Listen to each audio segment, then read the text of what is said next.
Item ಯಾವುದೇ ಇರಲಿ try ಮಾಡಿ ಆಚಿ ಚಿಕನ್ ಮಸಾಲಾ. ಬೈ ಎಲೆಕ್ಷನ್ ಮುಗಿದ ಬೆನ್ನಲ್ಲೇ ಸಚಿವ ಸಂಪುಟ ಪುನರಚನೆಗೆ ಒತ್ತಡ ಜೋರಾಗಿದೆ. ಜೂನಿಯರ್ ಎಂಎಲ್ಎಗಳ ಬಳಿಕ ಸೀನಿಯರ್ ಎಂಎಲ್ಎಗಳು ದೆಹಲಿ ದಂಡಯಾತ್ರೆ ನಡೆಸಿದ್ದಾರೆ. ನಾಯಕತ್ವ ವಿಚಾರ ನಮಗೆ ಬೇಡ, ಸಂಪುಟ ರಚನೆ ವೇಳೆ ಆದ ಮಾತಿನಂತೆ ನಮಗೆ ಸಚಿವ ಸ್ಥಾನ ಕೊಡಿ ಅಂತ ಪಟ್ಟು ಹಿಡಿದು ದೆಹಲಿ ದಂಗಲ್ ನಡೆಸಿದ್ದಾರೆ. ಈ ಬಗ್ಗೆ ಒಂದು ರಿಪೋರ್ಟ್ ಇದೆ ನೋಡಿ. ಸಂಪುಟ ಪುನರ್ರಚನೆಗೆ ಶಾಸಕರ ಒತ್ತಡ. 32 ಹಿರಿಯ ಶಾಸಕರಿಂದ ದೆಹಲಿ ಪರೇಡ್. ಮಂತ್ರಿಗಿರಿಗಾಗಿ ಹಿರಿಯ ಶಾಸಕರ ಪಟ್ಟು. ಹಿರಿಯ ಶಾಸಕರ ಮಂತ್ರಿಗಿರಿ ಕನಸು ನನಸಾಗುವ ಲಕ್ಷಣ ಕಾಣಿಸ್ತಿಲ್ಲ. 3 ವರ್ಷವಾದರೂ ಸಂಪುಟ ಪುನರ್ರಚನೆ ಆಗದಿದ್ದಕ್ಕೆ ಸೀನಿಯರ್ಗಳು ರೊಚ್ಚಿಗೆದ್ದಿದ್ದಾರೆ. 3 ವರ್ಷ ಪುನರ್ರಚನೆ ಯಾವಾಗ ಮಾಡ್ತೀರಿ ಎಂದು ಪ್ರಶ್ನಿಸಲು ಹೈಕಮಾಂಡ್ ಭೇಟಿಗೆ ದೆಹಲಿಗೆ ತೆರಳಿದ್ದಾರೆ. ಇಂದು ಸಂಜೆ 4:15 ಫ್ಲೈಟ್ಗೆ 25ಕ್ಕೂ ಹೆಚ್ಚು ಶಾಸಕರು ದೆಹಲಿಗೆ ತೆರಳಿದ್ದು, ನಾಳೆ ಇನ್ನೂ 6-7 ಹಿರಿಯ ಶಾಸಕರು ದೆಹಲಿ ವಿಮಾನ ಹತ್ತಲಿದ್ದಾರೆ. ಲೋಕಸಭೆ ವಿಪಕ್ಷ ನಾಯಕ ರಾಹುಲ್ ಗಾಂಧಿ, ಎಐಸಿಸಿ ಅಧ್ಯಕ್ಷ ಮಲ್ಲಿಕಾರ್ಜುನ್ ಖರ್ಗೆ, ಪ್ರಧಾನ ಕಾರ್ಯದರ್ಶಿ ಕೆಸಿ ವೇಣುಗೋಪಾಲ್, ರಾಜ್ಯ ಉಸ್ತುವಾರಿ ಸುರ್ಜೇವಾಲಾ ಸೇರಿದಂತೆ ಪ್ರಮುಖ ನಾಯಕರನ್ನ ಭೇಟಿ ಮಾಡಿ ಸಂಪುಟ ಪುನರ್ರಚನೆಗೆ ಬೇಡಿಕೆ ಮಂಡಿಸಲಿದ್ದಾರೆ. 2.5 ವರ್ಷಕ್ಕೆ ಪುನರ್ರಚನೆ ಆಗಬೇಕಿತ್ತು, ಆದ್ರೆ 3 ವರ್ಷ ಆಗಿದ್ರೂ ಪುನರ್ರಚನೆ ಗಗನಕುಸುಮವಾಗಿದೆ. ಮುಂದೆ ನಗರ ಸ್ಥಳೀಯ ಸಂಸ್ಥೆಗಳು, ಜಿಲ್ಲಾ ಪಂಚಾಯತ್, ತಾಲೂಕ್ ಪಂಚಾಯತ್ ಚುನಾವಣೆ ಬರ್ತಿದೆ. ಸ್ಥಳೀಯ ನಾಯಕತ್ವ ಬೇಕು. ಉತ್ಸಾಹಿ ಕ್ರಿಯಾಶೀಲರಿಗೆ ಸಚಿವ ಸ್ಥಾನ ನೀಡಬೇಕು. 2028ರ ವಿಧಾನಸಭಾ ಚುನಾವಣೆಗೂ ಅಣಿಯಾಗಬೇಕಿದೆ. ಹೊಸಬರಿಗೆ ಅವಕಾಶ ನೀಡಿ ಎಂದು ಹಿರಿಯ ಶಾಸಕರು ಕೇಳ್ತಿದ್ದಾರೆ. ಒಂದು ಅವಕಾಶ ಕೊಡಿ, ಮಂತ್ರಿ ಸ್ಥಾನ ಕೊಡಬೇಕು ಅಂತ ಹೇಳಿ ಕೇಳಿದ್ವಿ. ಎಲ್ಲೋ 3 ಬಾರಿ 4 ಬಾರಿ 5 ಬಾರಿ ಆದವರಿಗೆ. ಅದರಿಂದ ಆ ಮೀಟಿಂಗ್ ಆದ ನಂತರ ಹಿಂದೆ ತೀರ್ಮಾನ ಆಗಿತ್ತು, ಇದೇ ತಿಂಗಳು 11ನೇ ತಾರೀಕು ಹೋಗಬೇಕು ಚುನಾವಣೆ ಮುಗಿದ ಮೇಲೆ ಅಂತ ಹೇಳಿದ್ದೀವಿ. ಯಾವುದಂದ್ರೆ ದಾವಣಗೆರೆ ಮತ್ತು ಬಾಗಲಕೋಟೆ ಚುನಾವಣೆ ಆಮೇಲೆ ಮುಗೀತು. ಚುನಾವಣೆ ಆದ ನಂತರ ಈಗ 11ನೇ ತಾರೀಕು ಫಿಕ್ಸ್ ಮಾಡಿದ್ವಿ, ಹೊರಟಿದ್ದೀವಿ ಅಷ್ಟೇ.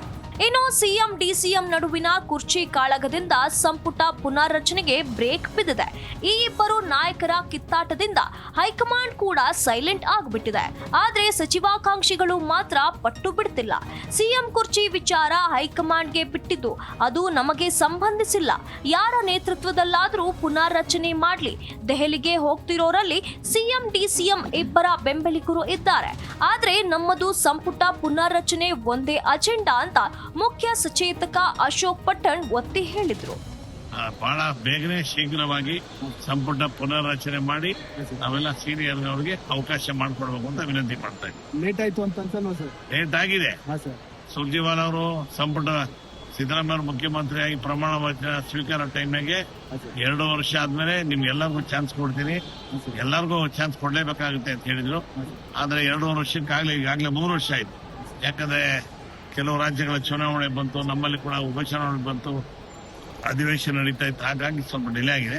ಅದಕ್ಕೋಸ್ಕರ ಇನ್ನು ಮತ್ತೆ ಡಿಲೇ ಮಾಡ್ಬಿಡಿ, ಇಮಿಡಿಯೇಟ್ ಮಾಡಿ ಅಂತ ಹೇಳೋದು. ದೆಹಲಿ ವಿಶೇಷ ಪ್ರತಿನಿಧಿ ಟಿಬಿ ಜಯಚಂದ್ರ ಕೂಡ ತಮಗೂ ಸಚಿವ ಸ್ಥಾನ ನೀಡಿ ಪಕ್ಷದ ಸೇವೆ ಸಲ್ಲಿಸಲು ಅವಕಾಶ ಕೊಡಿ, ಹಿರಿಯರ ಅನುಭವ ಬಳಸಿಕೊಂಡು ಉತ್ತಮ ಆಡಳಿತ ನೀಡೋಣ ಎಂದು ಮನವಿ ಮಾಡಿದ್ದಾರೆ. ಏನು 3 ಹಿರಿಯ ಶಾಸಕರುಗಳು ಅವರ ಮಿನಿಸ್ಟ್ರಿಯಿಂದ ಹೊರಗಡೆ ಇರತಕ್ಕಂಥವ್ರಿಗೂ ಕೂಡ ನಮಗೂ ಕೂಡ ಅವಕಾಶ ಮಾಡಿಕೊಡ್ಬೇಕು ಅಂತಕ್ಕಂಥ ಮನವಿಯನ್ನ ಮಾಡಬೇಕು ಅಂತಕ್ಕಂಥ ತೀರ್ಮಾನವನ್ನ ಮಾಡಿದ್ವಿ. ಆ ತೀರ್ಮಾನದ ಹಿನ್ನೆಲೆಯಲ್ಲಿ ಇವತ್ತೆಲ್ಲರೂ ಕೂಡ ಈ ಸ್ವಯಂ ಪ್ರೇರಿತರಾಗಿ ಇವತ್ತು ಹೈಕಮಾಂಡ್ ಮುಂದೆ ಅಥವಾ ನಮ್ಮ ಕಾಂಗ್ರೆಸ್ಸಿನ ವರಿಷ್ಠರಾಗಿರ್ತಕ್ಕಂಥ ಮಲ್ಲಿಕಾರ್ಜುನ್ ಖರ್ಗೆ ಅವ್ರ ಮುಂದೆ ನಮ್ಮ ಡಿಮಾಂಡನ್ನು, ನಮ್ಮ ಇಚ್ಛಾಶಕ್ತಿಯನ್ನ, ನಮ್ಮ ಬಯಕೆಯನ್ನ ಇವತ್ತು ಅವರಲ್ಲಿ ಮುಂದೆ ಇಡೋದಕ್ಕೋಸ್ಕರ ಇವತ್ತು ನಾವೆಲ್ಲ ಕೂಡ ಹೋಗ್ತಾ ಇದ್ವಿ. ಒಟ್ನಲ್ಲಿ ಸಿಎಂ ಡಿಸಿಎಂ ನಡುವಿನ ಕುರ್ಚಿ ಗುದ್ದಾಟದಿಂದ ಸಂಪುಟ ಪುನರ್ರಚನೆಗೆ ಬ್ರೇಕ್ ಬಿದ್ದಿದೆ. ಸಿಎಂ ಡಿಸಿಎಂ ಅವರನ್ನ ಭೇಟಿ ಮಾಡಿದಾಗ ಹೈಕಮಾಂಡ್ ಕಡೆ ಬೊಟ್ಟು ಮಾಡಿದ್ದಾರೆ. ಹೀಗಾಗಿ ಹಿರಿಯ ಶಾಸಕರ ದೊಡ್ಡ ದಂಡೆ ದೆಹಲಿಯಲ್ಲಿ ಬೀಡು ಬಿಟ್ಟಿದ್ದು, ವರಿಷ್ಠರ ಬಳಿ ತಮ್ಮ ಬೇಡಿಕೆ ಇತ್ಯರ್ಥ ಮಾಡಿಕೊಂಡೇ ವಾಪಸ್ ಆಗಲು ತೀರ್ಮಾನಿಸಿದ್ದಾರೆ. ರಾಹುಲ್ ಗಾಂಧಿ ಸಮಯಾವಕಾಶ ಕೊಡ್ತಾರಾ, ಶಾಸಕರ ಬೇಡಿಕೆ ಈಡೇರುತ್ತಾ ಅನ್ನೋದು ಕಾಲವೇ ಉತ್ತರಿಸಬೇಕಿದೆ. Rachappa Sutturu, political bureau, Zee news, Bengaluru.